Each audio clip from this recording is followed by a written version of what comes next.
I entered after high school, took the train from Minnesota. It was a very long trip. I was the first in my family to leave home out of the 6 kids, so it was hard.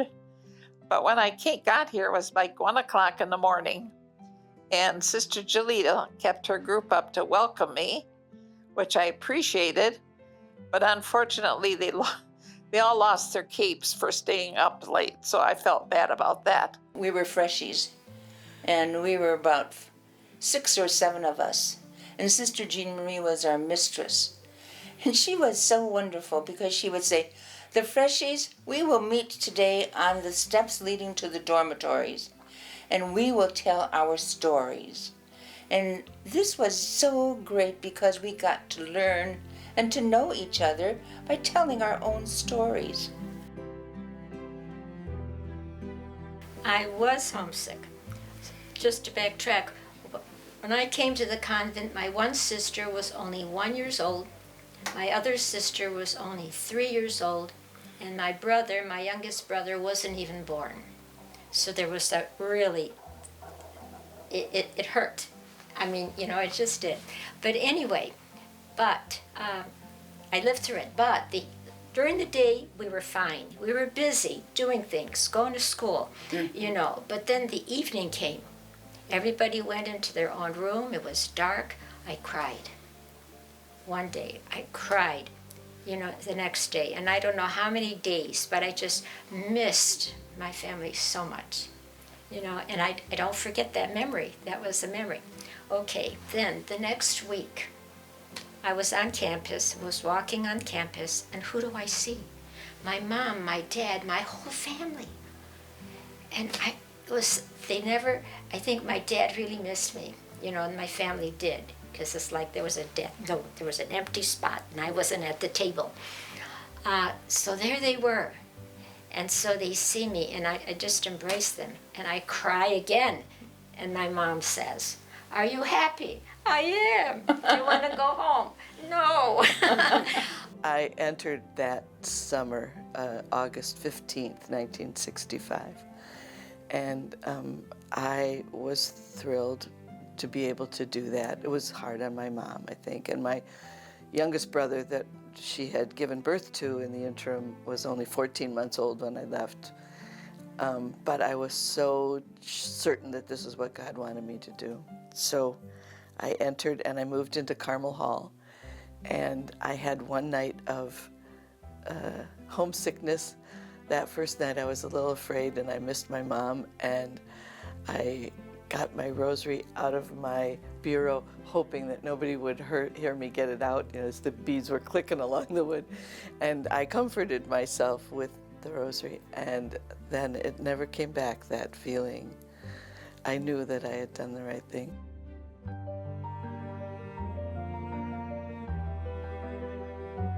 So I talked to Sister Pierre, who was my teacher in Port Clinton, but then I went to the public high school, so I didn't talk to her we didn't have anything in common. And but I ran into her one day, and she was always somebody I could talk to very well, so I talked to her about this, and so she said, "I'll take care of Sylvania and you take care of this." I said, "Oh, okay." So I did what I had to do, and I thought she was taking care of Sylvania, whatever that meant. I was here about maybe that's a couple weeks.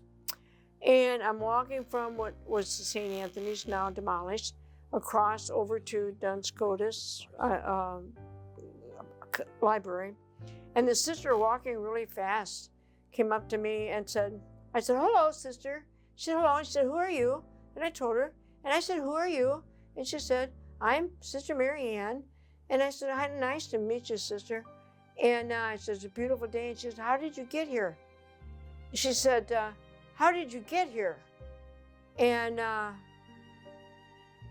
I said, we came over the bridge out of Port Clinton, picked up Route 2, came straight up Route 2, hit Monroe Street, got on Monroe, took a straight shot, got right here to Main Street, followed the directions down, got no problem at all.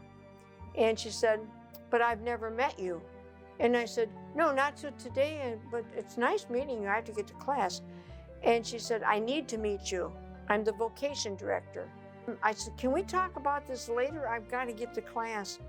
Well, the problem was that no one came to the community unless she screened you. And so when she said, how did you get here? I gave her directions from Port Clinton because I thought maybe she knew the area. I didn't know a thing. Sister Dorothy Mock and Sister Brenda Rose were good companions.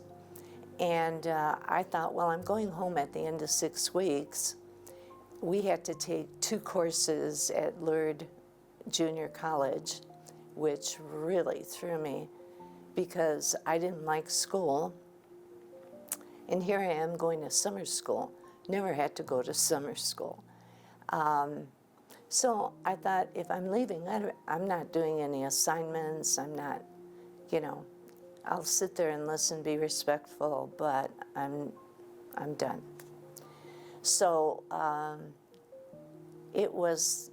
we were entering the 6th week of summer school, and Sister Rose Trees, who was our directress, came to me and called me into her office.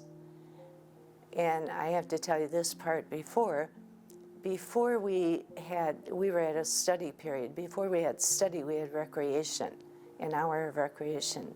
And at that time, there were probably about 95 women in the order in formation. I'm not talking about sisters or novices. These are just girls who are younger, especially in the high school. And I was in the outfield with about 10 other girls. And, you just had to raise your hand and the ball, one of us would catch it because we were all lined up together. But as I stood there and looked around, Mother Adelaide Hall wasn't there yet. I actually felt God calling me. And it was a complete turnaround. So when I went to study hall, Rose Trees came to me and she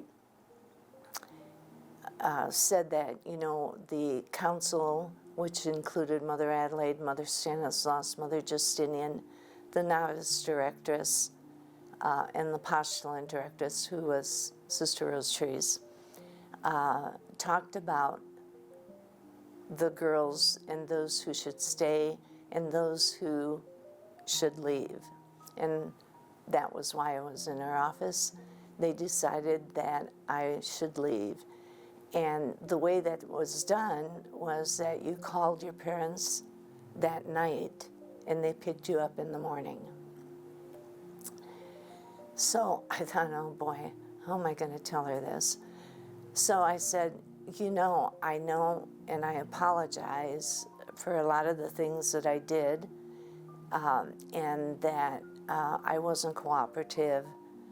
I know that and I'm sorry for it, but I'd like to have another chance.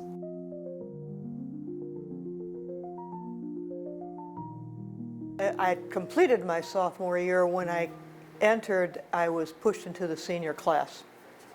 Not because I was particularly bright, but because during that era, the candidates and aspirants had a 3-year high school program which included summer schools. So I attended summer school and then was considered for the 2 months of summer school a junior, and then I became a senior.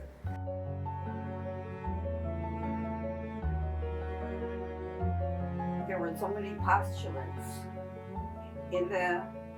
at Carmel House that our group, by then we were sophomores, didn't have any place to sleep. So they put us in the community room of the postulants, and we used half of the room. And so there were 15 of us that had our beds in a row, and we couldn't get out this way, so we had to get out that way, over the back. And then one story I remember what happened was one of the sisters bumped, and we had dressers there too. And one of the sisters bumped one of the dressers, and off fell somebody's glasses. And that wasn't the end of the story. They also stepped on those glasses. So that's how close we were knitted. Well, we didn't have rooms.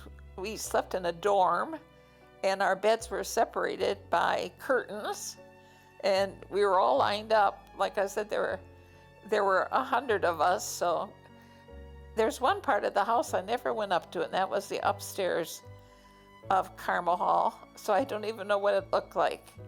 I remember living at what we called IHM dorm, Immaculate Heart of Mary, whatever it was. And that's all we had. We were all lined up with curtains in between us. So we didn't have much privacy. You got kind of used to that. And of course, shared bathroom. And I was just trying to think of how they arranged for all of us to take baths and showers, and it had to be a little trick. And then every night, probably about 7 o'clock, we had to be in groups. We went down to the little Our Lady of Grace Hall, which is no longer there, and we'd have cereal for our night snack. I suppose they figured that milk and that would help us sleep. But that was every night, 7 o'clock, go down the steps into Our Lady of Grace. We had a place we call Our Lady of Grace, and that was the entranceway, and kind of like a foyer, but we also had another foyer too. And we would meet there for lunches. We'd always have a snack in the evening, usually peanut butter and jelly. And then we'd hear the story from the older sisters that said, we only had tomato jelly when we lived here. Well, that's because there was a lot of tomatoes growing on the campus. But when we got there, it was peanut butter and jelly mostly, unless somebody brought a treat, like a cake or pie or something. So then we could eat, celebrate that. It is a universal fact that girls are hungry, and we're no different. So Dorothy Blabu, who is in good standing with Sister Armella, said, Sister Armella, could we have a loaf of bread? What do you want it for? What are you celebrating? Nothing. We're hungry. Could we have something to put on it? And at that time, we had gobs of tomatoes. I mean gobs. So Armella made tomato jam. And she gave her a jar of tomato jam and a loaf of bread. However, when it came time for her to leave the kitchen, Armella took her keys and locked the doors. So Dorothy said, she left the window open this much. She rolled the window up, but first, before she got to the window, she had to get on top of a chair first, and then a table, and then hoist the window and jump in. She got what she wanted. She came home with it. Did we have it before convocation? No. Did we have it before saying night prayer? No. We had to have it in silence time after night prayer. Well, you know how well that went. Somebody started giggling, and that was the end of silence time.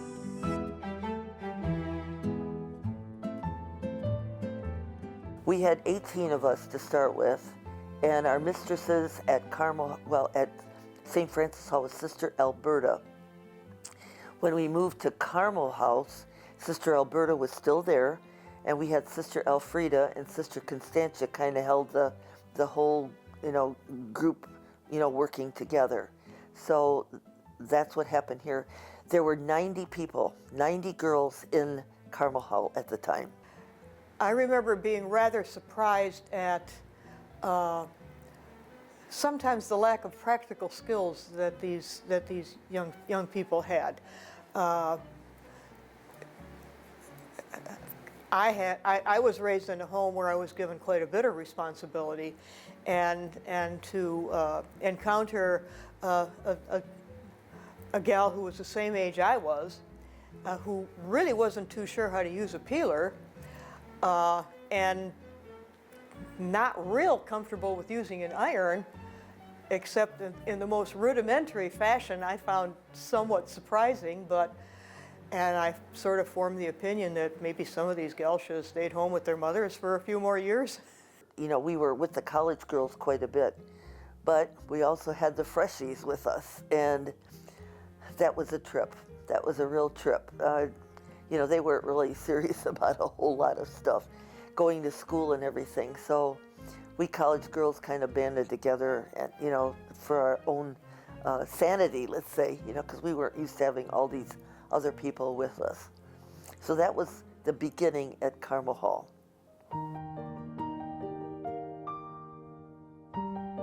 When the bell rang, it was like the call of God. At 10 o'clock when the bell rang, the call of God was to come into Our Lady of Grace Hall. Now there were 90-some women for a snack. And the snack was like 3 trays, small little pans really, of old toast with butter and cinnamon. Well, when that bell rang, it was like a thunder coming from the whole house, because everybody knew it was set in snack time. We were young, we had done a lot of things that morning, and we were hungry. Well, Sister Jeremias and I, she came later in the summer. When it happened, we talked about it, and we said, it's like a thunder herd of horses coming. So we used to like to sit or stand, there were no sitting, in the corner of Grace Hall, far away from the table. And when that bell rang, we enjoyed seeing all of these kids coming in, grabbing that toast, and in a matter of seconds, the pans were empty. And sometimes they weren't empty, so there would be a couple of pieces here, a couple pieces here, and the looks on the girls about how can I get that second piece of toast? We had a little spiritual library called St. Boniface, and that was another area where we'd like to sort of, a couple of us that played guitar like to go in that spot and play quietly to ourselves. Anyway, it was a great place, and there were about 70 of us that lived in the house, and we had different charges making sure the house was taken care of, and we seemed to enjoy each other. And at 9 o'clock every night, of course, we had grand silence, so that was hard for a bunch of high school kids, but we did our best, and the sisters that took care of us, particularly Sister Elfrida, they were very kind and very good to us. And Sister Elfrida was a lot of fun. She had a little area, and she had a bedroom on the main floor, but she had a little area upstairs called Marion Hall, and that's where she would do sewing, and she would spend her day and whatever she needed to do. And if we needed her, we could come up the stairway and ring the bell and ask her, you know, whatever we wanted to ask her, and she would always say, "What do you need, bud?" which made us all laugh. But yeah, she was a sweet lady. Of course, I don't remember the times or anything, but someone woke us up with a bell, and then we, what did we say? We said something in Latin. Benedicamus Domino. Let us praise the Lord. And all of us would answer, Deo gratias. Thanks be to God. That's how we started our morning. But 5:30 in the morning was, oh my goodness, that was a shock to me. Sister Margareta, who seems calm, was having 16 nervous breakdowns a minute, trying to corral me into moving along, you know. So and then she said, "You have this," and I said, "Yeah, I got a toothbrush there. I'm all set. You know, don't worry about it. Just come." So the next day, bong, bong, bong, and I said, "Oh my God," you know, it was like a fire drill. And I went, "Oh my God." And everybody was moving, and I was not moving out of bed. I mean, I said, "This is it." I said, "That's cruel to do this." You're not even supposed to talk. It was quiet. You're supposed to get dressed and you got 20 minutes to do this. Then you clean your place in the house. You leave the house clean. Then you go over to prayers, and then you eat breakfast, and then you got to do the dishes, and you got to be to your first class, at 8 o'clock. For breakfast, there were certain days we could talk for breakfast, and certain days we didn't. And then in the evening, they rang a bell. We had recreation for about an hour after supper. Then they would ring a bell, and it was silence time. And then we only talked if it was necessary. But with girls, it wasn't, we didn't always keep it. And then at 9 o'clock, they rang another bell, and that was called great silence.